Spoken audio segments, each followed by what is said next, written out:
The first scene of the movie features a pretty girl by the name of Nora climbing mountains with her father. The father of Nora believes that if people saw things from their hearts, they would appear to be different from how the world sees them. The trolls are still around in the shadows if we look at the mountains, else, we will only see creatures from legends. Nora's father once told her a tale of 13 drunken trolls who turned into stones when sunlight shone on them during a wedding. Nora's people hide themselves from the rest of the world, Nora's father said. Since there were only mountains in front of her, Nora thinks this is only a story even though they are now in those mountain stones. The father of Nora tells her to look into her heart and she will see trolls. Nonetheless, Nora catches a glimpse of trolls in the mountains.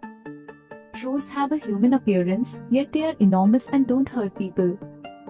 The plot develops, and Nora is now older and working with a team of people while digging somewhere. Her team dug there for 6 months without discovering anything priceless. They had been expecting to find something significant. Nora is informed by the team leader that we should depart right away. Because her father taught her to trust herself, Nora still wants more time. She doesn't care about anyone and was digging when she unexpectedly discovered something enormous. When the bombs were launched, there was a massive explosion, and when the workers moved inside to investigate, they saw something heading toward them. On the other side, gunpowder was being loaded into the mountains to be blasted since a station had been built there.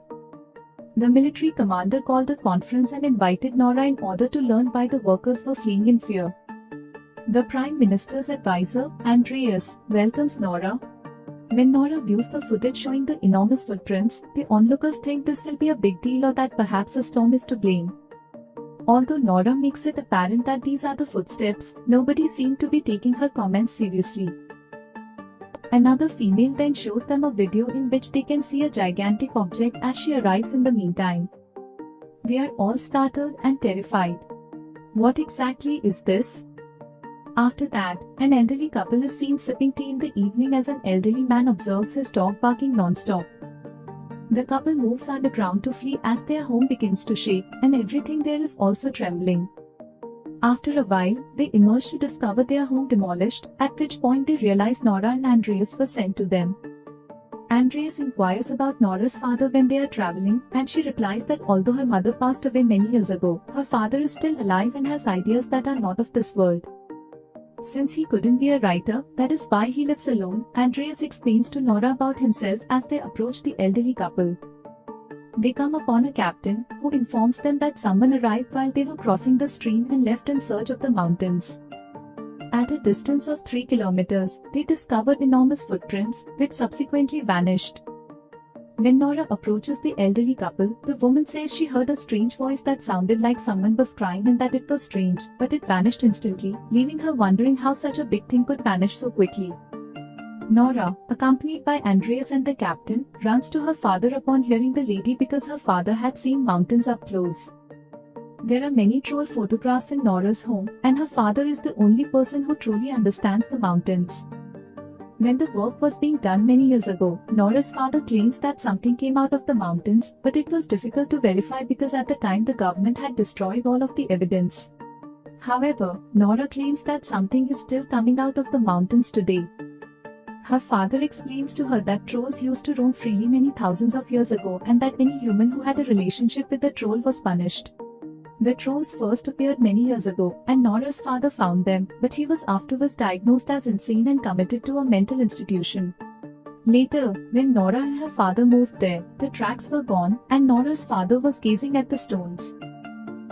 Nora was observing her father on it from a distance while the captain and Andreas commented that her father didn't appear to be feeling well and that his mental state wasn't good.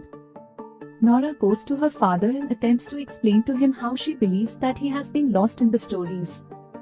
Suddenly, there are weird smells and dark clouds, but when she turns around, she notices an eye. They were confronted by a sizable troll who was actually there. The captain picks them all up from there, and as they proceed, they show a military camp this footage captured on camera.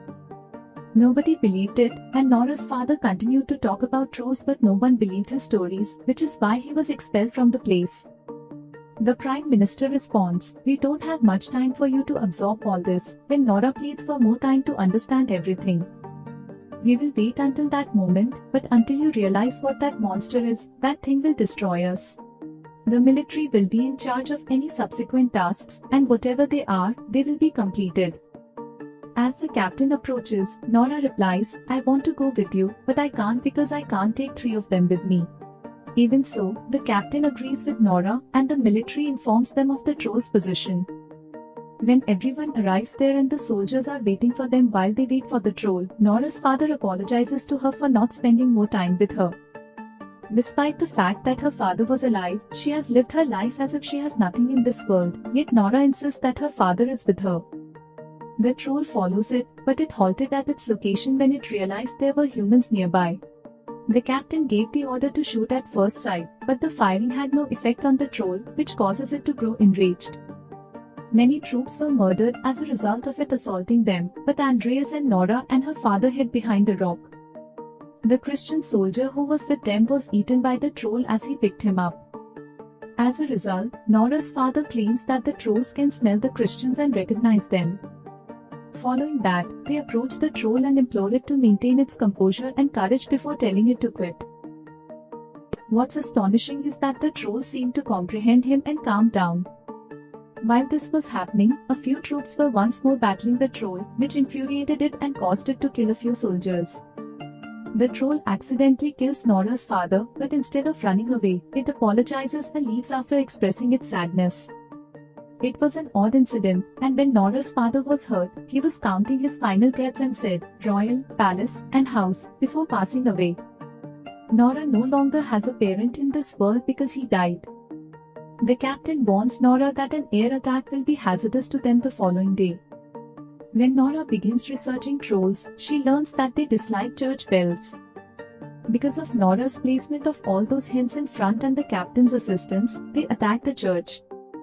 The commander considers what Nora stated and gives Nora another chance because it is a good thing if the trolls can be stopped to prevent destruction.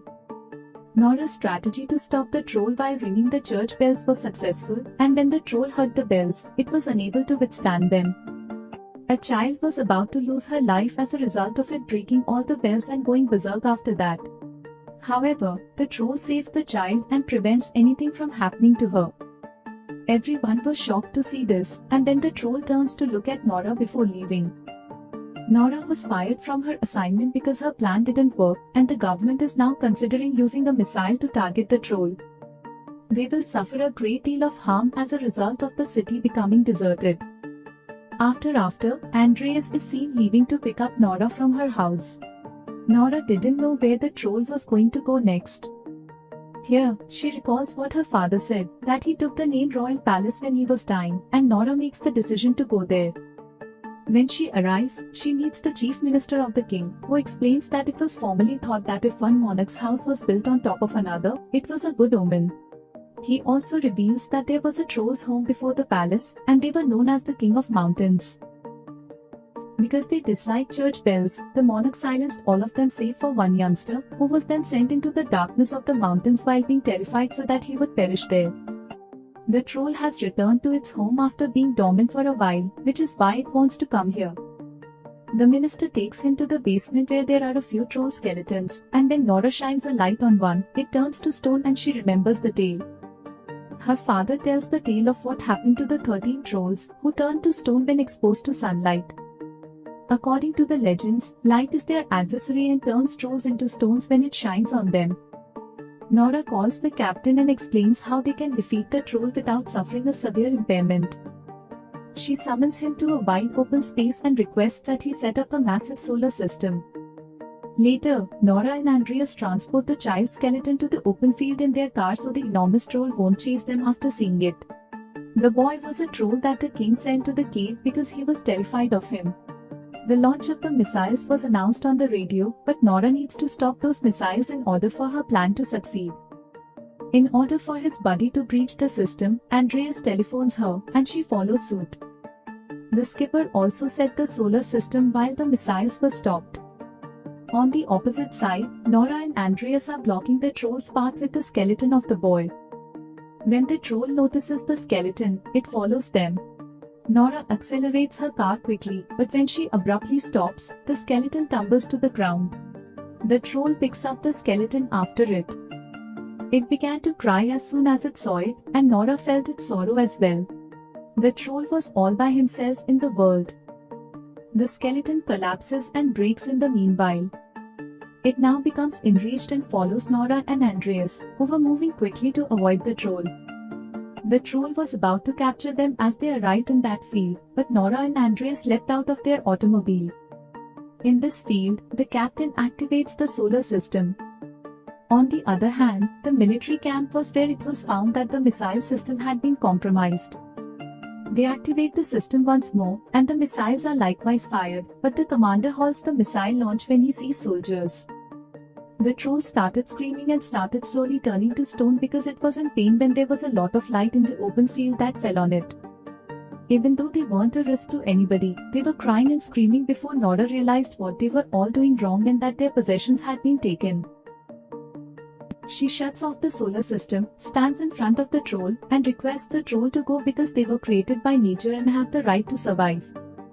They will put an end to you, she warns, so go far away and hide in the shadows once more.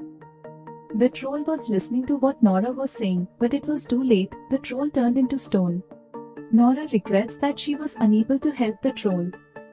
When the military camp team arrives, the Prime Minister informs Nora that her father's tales were accurate. Her father had a reputation for being honest. Andreas quits his work and declares that he wants to become a writer. Andreas asks Nora if the mountains are home to any trolls. Nora chuckles and declares that anything is possible. This brings the movie to an end.